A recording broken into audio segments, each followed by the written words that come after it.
what's the traits that maybe you think makes a good product manager? I think maybe we'll take each of those things that I mentioned, customer, revenue, and competitors, and we'll take each one of those individually, because I think those are where I think you should start as a product manager. I think if you want to get into this kind of profession, you've got to be focused on the customer. Who is that customer? What do they want? What are their desires? What are their motives? What problem do they have in their life that needs to be solved? And what are they willing to pay for? Is that problem big enough for them to pay for it? You may have a problem that you've got, but like, I don't care, I'll live with that. It's not worth paying for it. So start with the customer, start analyzing who that is and understand where they, all those aspects of who you're delivering value to. And then look inside and say, how can we help this person? How can we help this customer?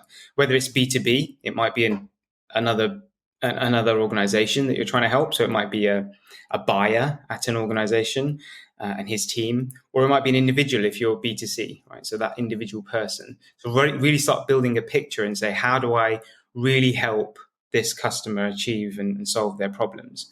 And if you start developing that way of thinking, you kind of remove you kind of remove all the things that are unnecessary, right? You can easily say no to things, right? Does the customer care, right? Do they even care about this? Will they use this?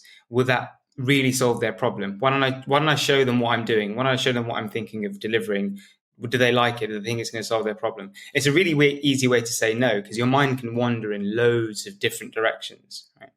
So the first thing is, go in, show that you care about the customer, because that's if you deliver for the customer, you'll end up delivering for the business, right? So that's the first thing I'd say. The second is revenue.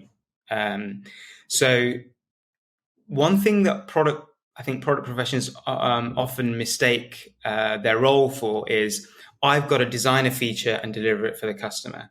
Problems come in, or someone's told me I've got to do something, or someone in my business said it'd be great if we had this feature, or a customer's always been asking for this feature. So you go and deliver it the best you can, and then you release it, and then you realize no one's using it, or you realize no one cares, or you realize that it was the wrong thing to do, right? Because it was for a segment that wasn't really that important to your business, and you're letting other people prioritize what you should be doing as a product manager. And actually what you should be doing is, okay, I'm going to deliver this feature, but how are we going to monetize it? What's the business model around it? How are we going to pay for it? Is there a long-term strategy to this? Is this a free thing that I can give them that's going to get them easier access to a new part of the product that has a paywall, so they kind of get a little bit of value? It's a really bad analogy that my co-founder used to use, but like the crack cocaine kind of analogy, right? Give them a little bit of something that they really like, and then get them to pay for it. Is that the strategy? So always be thinking commercially. As a product, I think a lot of product professionals don't think commercially enough. So how am I going to deliver value? Who is this customer? How am I going to solve problems for them? And then how am I going to generate revenue? We had a very interesting sort of first few years at Taskize. We were a networked product. Now, a networked product like Facebook or a Twitter, how do you monetize something like that if you're the first person in the room, right? If you go in somewhere and you're selling a network and you go in and there's no one there, you're going to leave, right? But if you go in there and there's loads of people there, you start enjoying it because it's a networking, start networking. So we had a really tough time thinking about how we can monetize this. And we're only just coming to realize it's a really hard thing to do with the network product. We're only just realizing how to navigate that commercial landscape with a networked product. So it's not easy, but you've got to spend the energy and time in thinking about how you do that. And the last one is competition, right? So you could again go and put these three threads together. You could do everything for the customer. It makes revenue, it delights the customer and it makes revenue, but loads of other people are doing it, and they're probably doing it for longer and they're doing it better.